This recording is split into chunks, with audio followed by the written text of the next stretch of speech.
Hello everyone, Coach Jeff and Vin here. We're co-founders of YouthFootballOnline.com. On this episode of our PodFast series, we're going to talk about how to win with the No Huddle. So Jeff, why do you choose to go No Huddle? That's a good question. I think it's a good starting point. Why I go No Huddle is just it allows us to be efficient with our play calling. A big misconception is in the youth football community that if you tell them you run a no huddle, they think, oh, you're just playing fast. You're trying to snap the ball every 12 to 18 seconds, don't give the defense a chance to breathe, just playing fast. Which is, going no huddle allows us to do that. If we want to play fast, we play fast. If we want to play slow, we play slow. But the number one reason why we go no huddle is it just allows us to be efficient with our play calling. When you're in a huddle, you're essentially guessing. You see what the defense did the play before. You see what's been working. Yeah, that goes into effective play calling. But essentially, you're just guessing. If you call a sweep to the right, you break the huddle, get down, the defense is aligned for it, or outnumbering you to where you're going to run the ball to the point of attack, then you're going to run into a wall and you're wasting a play. As our job as coaches, it's our job to give our kids the best play, which gives them the best chance of success versus the defense we're seeing. And I just want to go a little bit more in depth with the play calling too. Is we look for three things. There's three things we're looking for. We will attack the defense where we have numbers, leverage, and/or player advantage. Numbers advantage meaning if we line up 4 players to the right and they only have 3, we have them outnumbered and they can't account for the 4 gaps. So it's in our best interest to run that way because we're +1. So we have more players than they have. And then the second thing is leverage. We like to run where we have good down blocking angles. We don't really base block. We don't one-on-one drive block. We like to block down and kick out in pretty much everything we do. So we look to where we have great blocking angles, good kick out angles. And then the third thing we look for, which is probably the most important thing, in my opinion, is running where we have player advantage. If our right side of the line is better than the D-line over them, you should run that way. If our right tackle is better than the D tackle over him, we should run that way. If they're putting minimum play kids at D tackle or minimum play kids at a nose guard or at a safety, let's attack that. If he's at safety, maybe we throw down the middle of the field. If they put him minimum play kid at nose to get him his place, we attack there. So it's allowing us to really take advantage where we're better, right? So essentially, it just allows us to be efficient play callers, man, and just makes us much more explosive. That's one of the biggest reasons why we're so explosive and we score so many points is just because of our play calling. It's not necessarily we're so much more physically dominant. It's just every play we're having one or all 3 of those advantage to the point of attack, so we're going to hit big. Okay. What age groups? What's the youngest we can go with No Huddle? The youngest I've went myself with No Huddle is 9U. I think you could go No Huddle maybe 8U and up. But as far as playing fast, because No Huddle, there's an element to playing fast. It has that option. I don't think you could play fast with kids any younger than 9 because they're just so young. They're not gonna they're just gonna make a mistake. But I think from 9 up, you can go No Huddle, using it as a way to be effective play caller. Essentially, guys, it's just. No huddle isn't. Everyone thinks it's playing fast. We're just not huddling. We're lining up in our formation, seeing how they're aligned, and calling what we like. That's it. We're just calling the play from the line. So, but to answer the question, I think 9U and up, 5th, 6th, 7th, and 8th grade. I think you're fine to do that. And as soon as they hit middle school, 6th, 7th, 8th, particularly 7th and 8th, we go pretty much the whole time no huddle. So, the older you get, the more effective it is. But 9U and up. Okay. How do you communicate your plays?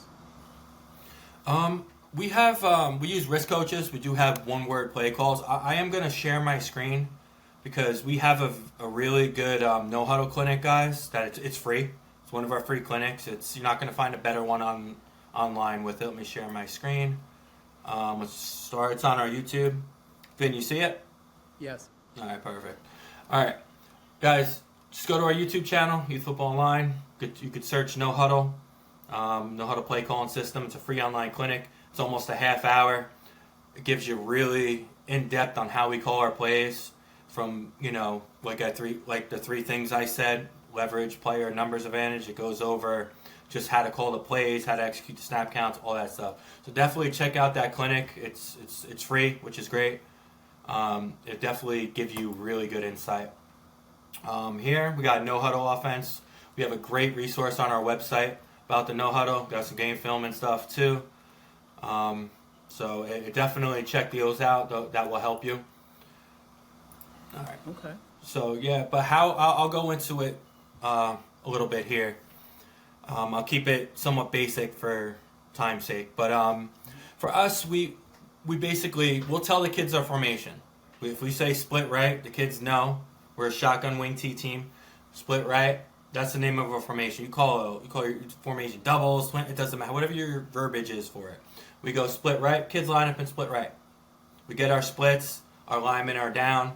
We see how the linemen having a 2-point stance. Because guys, the coaching point is once your linemen get down, they can't pop back up. So we like to make sure our kids run to the line, get their splits, and then look to the sidelines for us. And then we'll give them numbers on a wrist coach. We'll use 3 numbers. Okay, the first number is the live call. So right now we're split right. If I say play 1, 2, 3, the kids are going to read play 1 off the wrist coach. 2 and 3 are dummy numbers because we can't be just yelling split right, play 1. They know if they hear split right, play 1, the next quarter they know what play it is. So you got to kind of throw them off. And we'll always mix up our number. The play could be 1, 5, 7. Play could be 1, 2, 3, 1, 8, 9. It doesn't matter. Always listening to the first number. And what's great about that is you could change it. You could tell if teams are kind of catching on to that, you could tell them, make it the second number live. Make it the last number live. So you could kind of change it up, and it's very simple. We never had to change it up, but it gives you the option to too. So kids are going to get the formation, the 3 numbers, 2 of which are dummy. You tell them, listen to the first number. All the rest of the numbers doesn't matter. And then they're going to get a day of the week. So if we go on 1, okay, the call for our snap count is Monday. If we go on set, they'll either hear Saturday or Sunday. And to run our freeze play, which is we go through our cadence once, and then the second time we do it is live, they'll hear Friday. So a play call for us would be split right or split left, whatever formations you have. We only really do no huddle out of 2 formations just because the wrist coaches aren't big enough. We do have 1-word play calls too for when we do have to go fast. So you could work in 1-word play calls. You could say Pennsylvania instead of the 3 numbers. You say Pennsylvania, and that can mean power. However you want to do it. But they're gonna get the formation. So split right. We'll say 1, 3, 5 Monday. So that would be play 1 on our wrist coach is jet sweep. So we're gonna run jet sweep to the right on 1. If they hear split left, kids line up and split left. They get their splits. Everyone's in a 2-point stance. They look to the sidelines. They get the number off the wrist coach. Then they get set. So say split left, 8-7-1 Saturday. 8-7-1 Saturday. They replay 8 off the wrist coach. It's labeled 1 through 8 on both sides. So and then they just replay 8, and then they know it's going on set. So that's basically how we execute it. If we want to go fast, we'll say Pennsylvania Monday. That'll mean power on 1. If we say diesel right, Cincinnati, that'll be counter. Connecticut is our GH counter. But you could use 1-word play calls. You could use states, you could use cities. We usually use state or cities. So that's how we're executing it. It's fairly simple. Okay. And how do you practice the no huddle? We do it a lot. Every practice, regardless of the time of the year, after we do our dynamic warm-ups, that doesn't go longer than 5 minutes. You don't need to stretch for more than 5 minutes on the youth level. I know that's very debatable, but I stand by it. Everything else is just a waste of time. But right after our dynamic warm-ups, we go right into our no huddle. We spend, it's about 8 minutes on it. We practice lining up into formations, reading off the wrist coach, and we also practice spiking the football. That's the thing too, guys, and no huddle, going no huddle and hurry up offense are 2 different things. But when you are in hurry up, you really should no huddle. Hope that makes sense. So we will practice our hurry up offense, but we'll also get reps practicing how to communicate our plays right after we stretch, and then we will do it every day in our team offense session as well. Earlier in the year, we'll do it in our individual sessions, and the O-line coach will say it, the backs coach, and then our receiver coach will say it when they have them in the group. So instead of practicing, say we're with the offensive line, instead of practicing just telling them to run buck, you just tell them to run buck after you communicate it on the wrist coach. So we're practicing it, but we're always working our no huddle. So we just get it in. We just don't, and we actually get more done when we don't huddle, because you would be surprised how much time is wasted. Kids getting back to the huddle, running back out. It's just really not efficient. So we get it in a lot. We'll get it in before and right after our stretching. We'll get it in our team offensive session. So it's every day at the least doing it a little bit.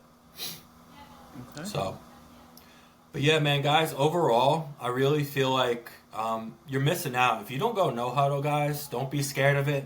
Don't think you have to play fast, because sometimes if you go too fast, the kids just don't respond. You'll make more mistakes. It'll do more harm than good. But playing fast will, going no huddle will give you those options too. So I think if you're not going no huddle, you're missing out.